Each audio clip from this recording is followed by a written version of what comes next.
नमस्कार मित्रों, आप सभी का इस चैनल में पुनः स्वागत है। मित्रों, आज इस वीडियो में हम हिंदी व्याकरण के अंतर्गत समास एवं समास विग्रह के बारे में पढ़ेंगे। मित्रों, यह वीडियो थोड़ा सा लंबा हो सकता है, परंतु मुझे पूरा विश्वास है कि इस वीडियो को देखने के बाद आपको कोई अन्य वीडियो देखने की आवश्यकता नहीं पड़ेगी, ना ही किसी पुस्तक को पढ़ने की आवश्यकता पड़ेगी। तो संपूर्ण जानकारी के लिए धैर्यपूर्वक इस वीडियो को अंत तक देखिएगा। वीडियो अच्छा लगे तो इसे लाइक कर अपने मित्रों को शेयर कर दीजिएगा और चैनल को यदि अभी तक सब्सक्राइब नहीं किया है तो प्लीज चैनल को सब्सक्राइब कर बेल नोटिफिकेशन को ऑल पर सेट कर लीजिएगा। चलिए प्रारंभ करते हैं आज का प्रकरण। आइए सबसे पहले समास की परिभाषा समझ लेते हैं। दो या दो से अधिक शब्दों के योग से नवीन शब्द बनाने की विधि या क्रिया को समास कहते हैं। इस विधि से बने शब्दों को समस्त पद कहते हैं। जैसे आप यहाँ पर देख पा रहे हैं, पूर्व पद या पहला पद प्लस उत्तर पद या दूसरा पद बराबर समस्त पद। एक उदाहरण के माध्यम से बात स्पष्ट हो जाएगी। यथा प्लस शक्ति बराबर यथाशक्ति। इसमें यथा पूर्व पद या पहला पद है और शक्ति उत्तर पद या दूसरा पद है, और इन दोनों को मिलाकर जो शब्द बना है यथाशक्ति, यह समस्त पद है। इसका उल्टा होता है समास विग्रह, यानी यहाँ पर हमने जोड़ा है तो इसे समास कहेंगे, और इसका उल्टा अगर हम यथाशक्ति को दो शब्दों में तोड़ दें, यथा प्लस शक्ति, तो यह हो जाएगा समास विग्रह। जब समस्त पदों को अलग अलग किया जाता है तो इस प्रक्रिया को समास विग्रह कहते हैं।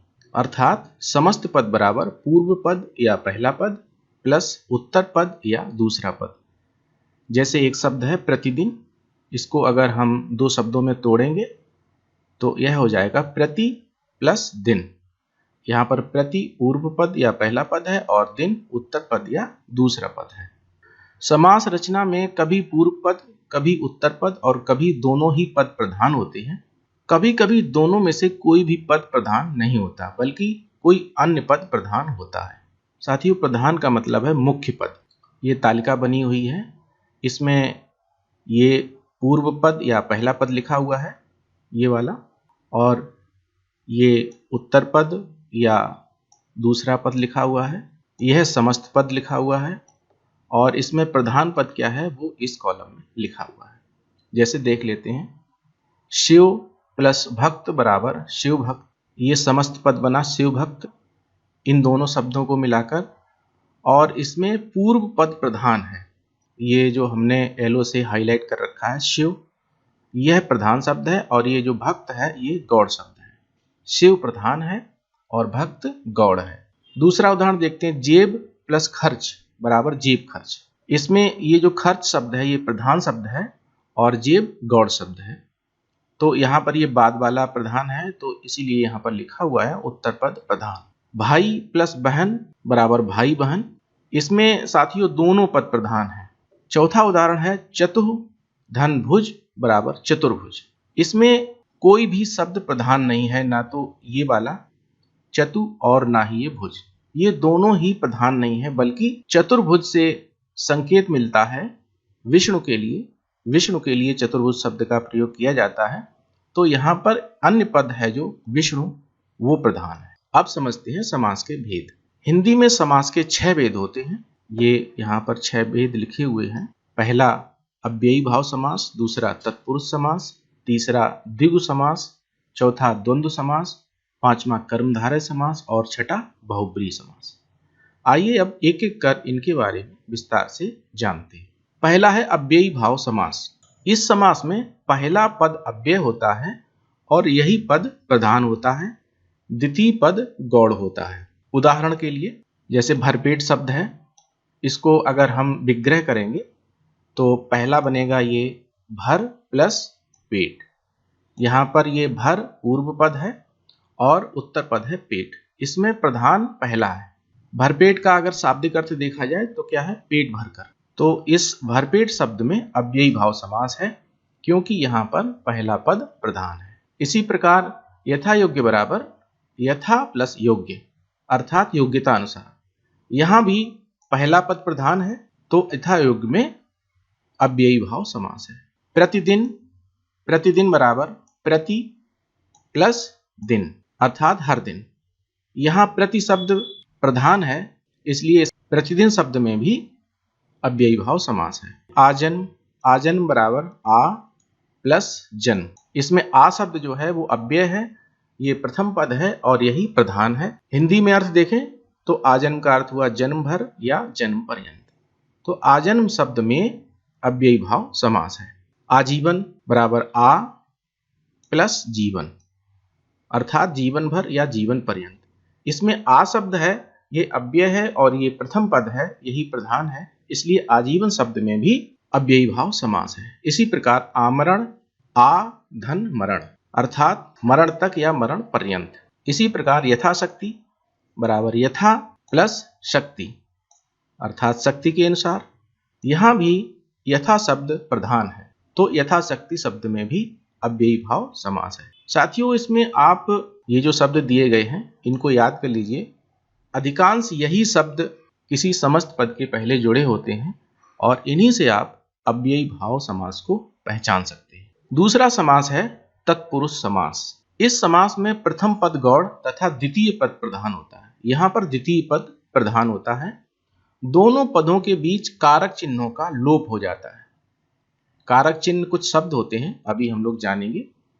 कारक चिन्ह तथा अन्य आधार पर तत्पुरुष समास के निम्नलिखित 6 भेद होते हैं, जिसमें पहला है कर्म तत्पुरुष। इसमें को कारक चिन्ह का लोप होता है। एक उदाहरण से समझते हैं। ये समस्त पद लिखे हुए हैं और इधर उनका विग्रह लिखा हुआ है। जैसे बस चालक है, इसका अगर विग्रह करें बस को चलाने वाला, यानी को शब्द इसमें आ रहा है। को शब्द का लोप किया गया है। लोप का अर्थ होता है गायब होना। को शब्द गायब हो गया है जब इसका समस्त पद बना है, तो इसमें कर्म तत्पुरुष है।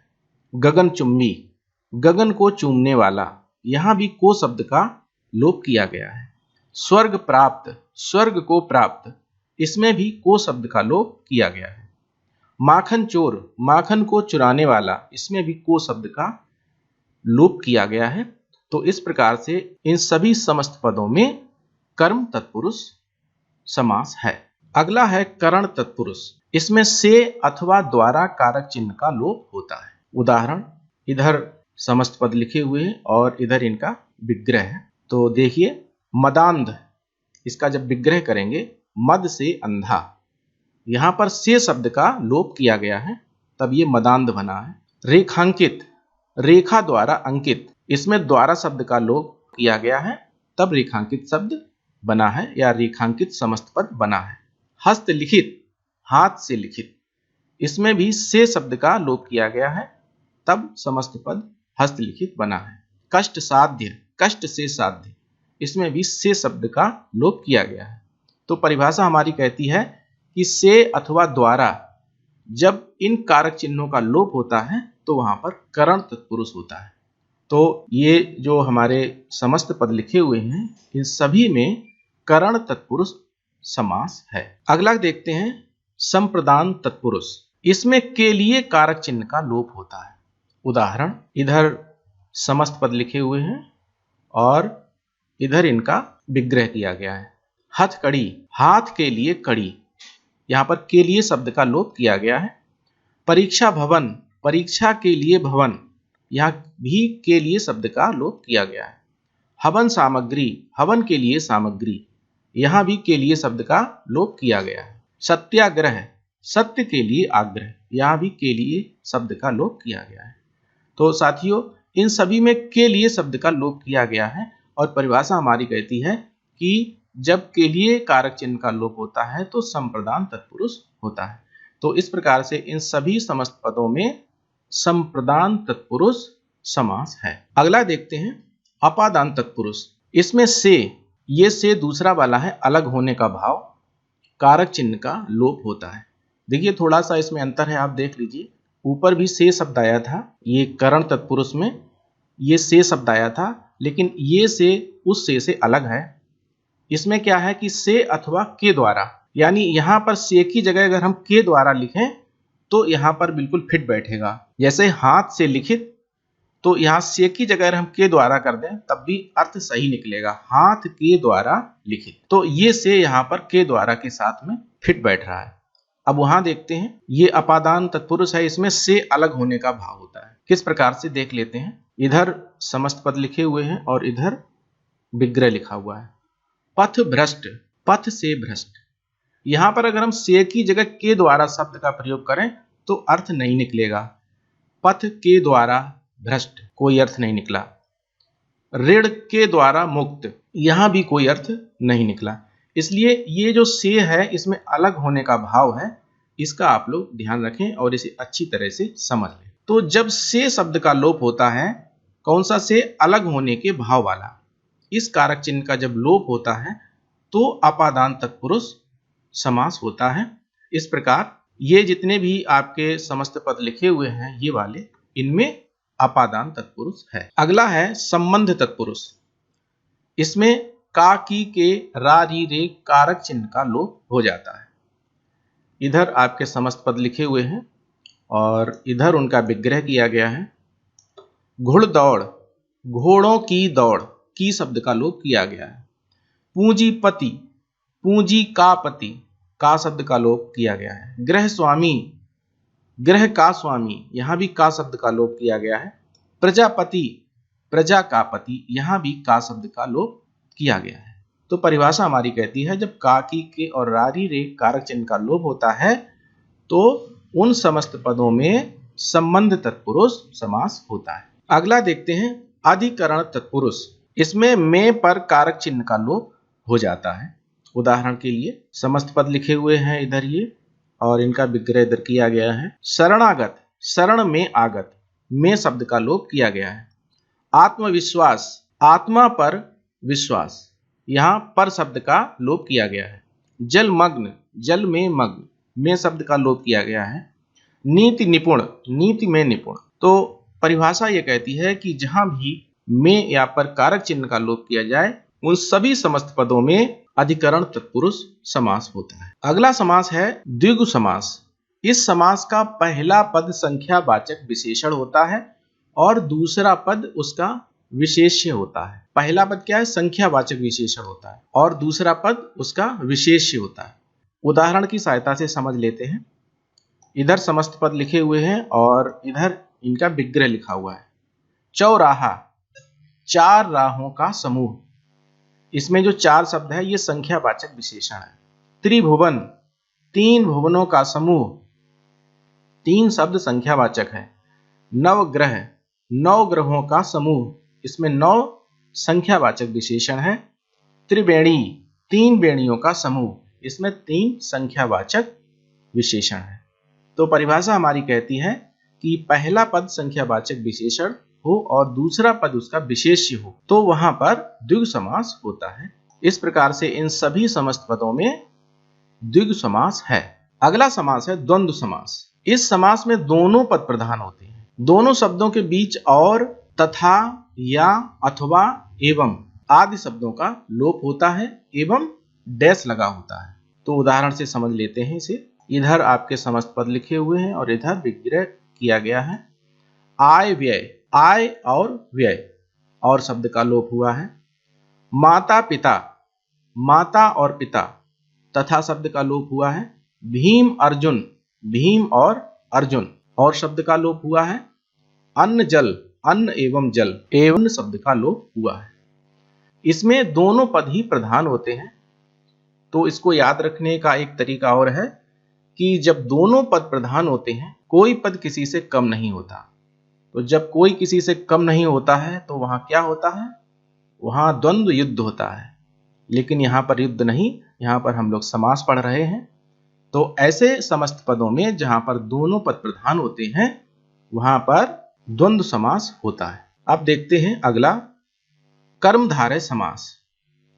इसमें पूर्व पद गुणवाचक विशेषण होता है जो उत्तर पद की विशेषता बताता है।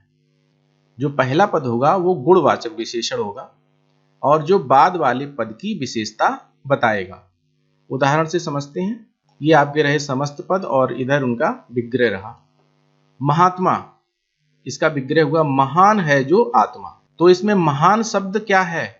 गुणवाचक विशेषण है, और जो विशेषता किसकी बता रहा है? आत्मा शब्द की। स्वर्ण कमल, स्वर्ण का है जो कमल, यहां पर स्वर्ण शब्द गुणवाचक विशेषण है और जो कमल की विशेषता बता रहा है। नील कमल, नीला है जो कमल, नीला शब्द गुणवाचक विशेषण है और जो कमल की विशेषता बता रहा है। पीतांबर, पीला है जो अंबर, पीला शब्द गुणवाचक विशेषण है जो अंबर की विशेषता बता रहा है।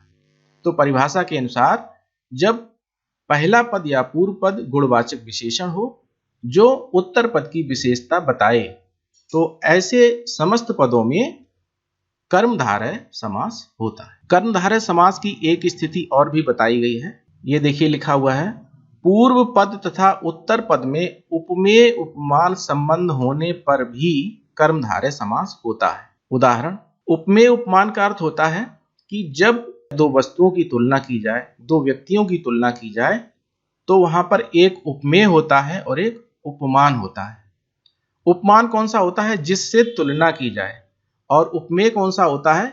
जिसकी तुलना की जाए। तो इस तरह के समस्त पद यहां पर देख लेते हैं। घन श्याम, घन के समान या जैसे श्याम, यहां पर श्याम की तुलना घन से की गई है, बादलों से की गई है। तो यहां पर जो घनश्याम शब्द है इसमें उपमेय उपमान का संबंध है। इसी प्रकार कमल नयन, कमल के समान नयन या कमल जैसे नयन, नयन की तुलना कमल से की गई है। मुख चंद्र, चंद्र के समान मुख या चंद्र के जैसा मुख, यहां पर मुख की तुलना चंद्र से अर्थात चंद्रमा से की गई है। तो यहां पर उपमेय उपमान का संबंध हमें दिखाई पड़ रहा है, इसलिए इन सभी समस्त पदों में कर्मधारय समास है। अगला समास देखते हैं, बहुव्रीहि समास। इस समास में कोई भी पद प्रधान नहीं होता, बल्कि समस्त पद किसी अन्य के विशेषण का कार्य करता है और यही अन्य पद प्रधान होता है। इसमें क्या है कि कोई भी पद प्रधान नहीं होगा, न पहला और न बाद वाला, बल्कि कोई तीसरा पद प्रधान होता है। कैसे? उदाहरण से समझते हैं। ये आपके समस्त पद रहे और ये इनका विग्रह। दशानन, तो इसका विग्रह इस प्रकार कर रहे हैं, 10 हैं आनन, आनन कहते हैं मुख को, जिसके अर्थात रावण। यहां पर ना तो 10 प्रधान रहा और ना आनन प्रधान रहा, यहां पर कोई तीसरा शब्द प्रधान हो गया है, वो क्या है? रावण। तो यहां पर दशानन में बहुव्रीहि समास है इस विग्रह के अनुसार। यहां पर एक ध्यान देने वाली बात है जो वीडियो में हम आगे भी समझेंगे, कि अगर 10 को हम संख्यावाचक विशेषण ले लें और इसका विग्रह इस प्रकार करें, 10 आनन अर्थात मुख का समूह, तो यहां पर द्विगु समास होगा। लेकिन जब हम विग्रह इस प्रकार कर रहे हैं, 10 है आनन जिसके अर्थात रावण, यानी 10 और आनन किसी की प्रधानता नहीं है, बल्कि ये दोनों पद मिलकर किसी अन्य पद रावण की ओर इशारा कर रहे हैं, तो इसमें बहुव्रीहि समास है। चतुर्भुज, 4 हैं भुजाएं जिसकी अर्थात विष्णु, यहां पर अन्य पद विष्णु की ओर संकेत कर रहे हैं। ये इसमें जो 2 पद हैं चतुर्भुज में, वो दोनों ही प्रधान नहीं है, बल्कि किसी अन्य शब्द की ओर संकेत कर रहे हैं, इसलिए यहां पर बहुव्रीहि समास है। लंबोदर, लंबा है उदर अर्थात पेट जिसका अर्थात गणेश, तो लंबोदर में बहुव्रीहि समास है। चक्रपाणि, चक्र है पाणी, पाणी कहते हैं हाथ को, चक्र है हाथ में जिसके अर्थात विष्णु, तो चक्रपाणि में भी बहुव्रीहि समास है इस विग्रह के अनुसार। नीलकंठ, नील है कंठ जिसका अर्थात शिव, तो नीलकंठ में भी बहुव्रीहि समास है। यहां पर कुछ विशेष भी लिखा हुआ है। बहुव्रीहि समास में विग्रह करने पर विशेष रूप से वाला, वाली, जिसका, जिसकी, जिसके आदि शब्द पाए जाते हैं, जैसा कि ऊपर हमने विग्रह में देखा भी है। कर्मधारय समास और बहुव्रीहि समास में अंतर, इन दोनों में बहुत छोटा सा अंतर होता है, इसे ध्यान से समझेंगे तो आप इसे कभी नहीं भूलेंगे। परिभाषा देख लेते हैं। कर्मधारय समास में विशेषण और विशेष अथवा उपमेय और उपमान का संबंध होता है, जबकि बहुव्रीहि समास में समस्त पद किसी अन्य संज्ञा के विशेषण का कार्य करता है। उदाहरण की सहायता से समझते हैं। देखिए, शब्द एक ही है नीलकंठ, और इस शब्द का 2 तरह से विग्रह किया गया है, तो विग्रह के अनुसार इसमें समास बदल गया है। नीलकंठ, नीला है जो कंठ, यहाँ पर नीला शब्द गुणवाचक विशेषण है और कंठ की विशेषता बता रहा है, तो परिभाषा के अनुसार इसमें कर्मधारय समास होगा। अब इसका विग्रह बदल देते हैं। शब्द वही है नीलकंठ। नीला है कंठ जिसका अर्थात शिव। यहां पर ना तो नील पद प्रधान है और ना ही कंठ पद प्रधान है। यहां पर अन्य पद प्रधान है, वो क्या है? शिव। ये दोनों ही पद किसी अन्य की तरफ संकेत कर रहे हैं, इसलिए यहां पर बहुब्रीहि समास है। इसी प्रकार पीतांबर शब्द को लेते हैं। पीला है जो अंबर। यहां पर पीला शब्द जो है गुणवाचक विशेषण है और जो अंबर की विशेषता बता रहा है, तो परिभाषा के अनुसार इसमें कर्मधारय समास होगा। लेकिन इसका अगर विग्रह बदल दिया जाए, पीला है अंबर जिसका अर्थात कृष्ण। यहां पर ना तो पीला शब्द प्रधान है और ना अंबर शब्द प्रधान है, बल्कि ये दोनों शब्द मिलकर किसी अन्य शब्द की ओर संकेत कर रहे हैं, अर्थात कृष्ण की ओर संकेत कर रहे हैं, इसलिए यहां पर बहुब्रीहि समास है। आइए अब समझते हैं कर्मधारय समास और द्विगु समास में क्या अंतर है। इसमें भी बहुत मामूली अंतर होता है, ध्यान से समझ लीजिए। कर्मधारय समास में समस्त पद का एक पद गुणवाचक विशेषण और दूसरा विशेष्य होता है, जबकि द्विगु समास में पहला पद संख्यावाचक विशेषण और दूसरा पद विशेष्य होता है। देखिए, दोनों में ही दूसरा पद विशेष्य होता है, सिर्फ पहले पद का अंतर होता है। जो कर्मधारय है उसमें पहला पद होता है गुणवाचक विशेषण और द्विगु समास में पहला पद होता है वो संख्यावाचक विशेषण। जैसे नीलांबर, नीला है जो अंबर। यहां पर नीला शब्द है, ये गुणवाचक विशेषण है, ये अंबर का गुण बता रहा है कि अंबर कैसा है? नीला, तो इसलिए इसमें यहां पर कर्मधारय समास है। पंचवटी, पांच बटों का समाहार। यहां पर जो पांच शब्द है ये संख्यावाचक विशेषण है, इसलिए पंचवटी में द्विगु समास है। अब समझते हैं द्विगु समास और बहुब्रीहि समास में अंतर। परिभाषा देख लेते हैं। द्विगु समास में पहला पद संख्यावाचक विशेषण और दूसरा विशेष्य होता है, जबकि बहुब्रीहि समास में पूरा पद ही विशेषण का काम करता है। उदाहरण की सहायता से समझते हैं। देखिए, एक ही शब्द यहां पर लिया गया है त्रिनेत्र, और उसका विग्रह दो प्रकार से किया गया है, तो समास भी दोनों में अलग अलग हो गए। कैसे? पहले इसे इस प्रकार से समझते हैं। त्रिनेत्र अर्थात तीन नेत्रों का समूह। यहां पर जो तीन शब्द आया है ये संख्यावाचक विशेषण है, इसलिए यहां पर द्विगु समास है। दूसरी प्रकार से देखते हैं। त्रिनेत्र अर्थात तीन है नेत्र जिसके, अर्थात शंकर। यहां पर ना तो तीन प्रधान है और ना नेत्र प्रधान है, बल्कि कोई अन्य पद प्रधान है। शंकर की ओर ये दोनों पद संकेत कर रहे हैं, इसलिए यहां पर बहुब्रीहि समास है। चलिए थोड़ा सा अभ्यास कर लेते हैं। अभ्यास 1, निम्नलिखित समस्त पद का विग्रह कर समास का नाम भी बताइए। ये इस कॉलम में समस्त पद लिखे हुए हैं और इस वाले कॉलम में विग्रह किया गया है और इसमें समास का नाम लिखा गया है। देशभक्ति, देश की भक्ति। यहां पर की शब्द का लोप किया गया है, इसलिए यहां पर संबंध तत्पुरुष समास है। सद्धर्म, सत है जो धर्म। यहां पर सत क्या है? ये प्रधान शब्द है, प्रधान पद है, और धर्म गौड़ शब्द है, इसलिए यहां पर कर्मधारय समास है। युद्ध निपुण, युद्ध में निपुण। यहां पर में शब्द का लोप किया गया है, इसलिए अधिकरण तत्पुरुष समास है। महावीर, महान है जो वीर। यहां पर महान गुणवाचक विशेषण है जो वीर की विशेषता बता रहा है, इसलिए यहां पर कर्मधारय समास है।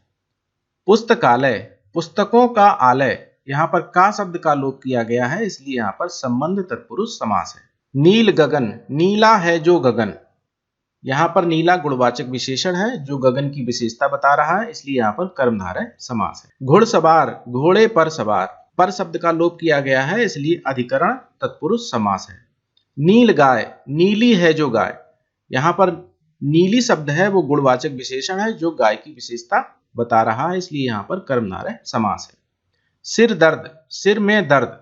में शब्द का लोप किया गया है, इसलिए अधिकरण तत्पुरुष समास है। अंधकूप, अंधा है जो कूप। यहां पर अंधा शब्द गुणवाचक विशेषण है जो कूप की विशेषता बता रहा है, इसलिए यहां पर कर्मधारय समास है। पदच्युत, पद से च्युत। यहां पर से शब्द का लोप किया गया है, इसलिए यहां पर अपादान तत्पुरुष समास है। राह खर्च, राह के लिए खर्च। यहां पर के लिए शब्द का लोप है, इसलिए यहां पर संप्रदान तत्पुरुष समास है। जलधारा, जल की धारा, यहाँ पर की शब्द का लोप किया गया है इसलिए संबंध तत्पुरुष समास है। महाराजा, महान है जो राजा, महान शब्द गुणवाचक विशेषण है जो राजा शब्द की विशेषता बता रहा है इसलिए कर्मधारय समास है। ध्यान मग्न, ध्यान में मग्न, में शब्द का लोप किया गया है इसलिए अधिकरण तत्पुरुष समास है।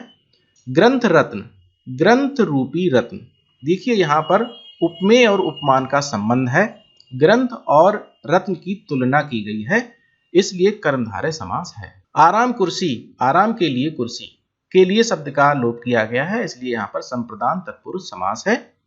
गुणहीन, गुण से हीन, यहाँ पर से शब्द का लोप किया गया है तो यहाँ पर अपादान तत्पुरुष समास है। यश प्राप्त, यश को प्राप्त, को शब्द का लोप किया गया है इसलिए यहाँ पर कर्म तत्पुरुष समास है। चलिए एक प्रश्न और देख लेते हैं।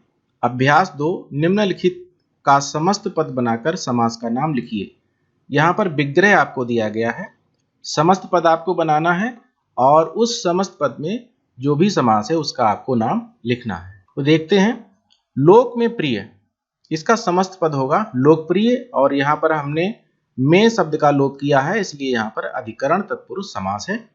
जन्म से अंधा, जन्मांध, यहाँ भी से शब्द का लोप किया गया है इसलिए इसमें अपादान तत्पुरुष समास है। कनक के समान लता, कनक लता, यहाँ पर के समान का लोप है अर्थात यहाँ पर तुलना की गई है, उपमेय और उपमान का संबंध है इसलिए कर्मधारय समास है।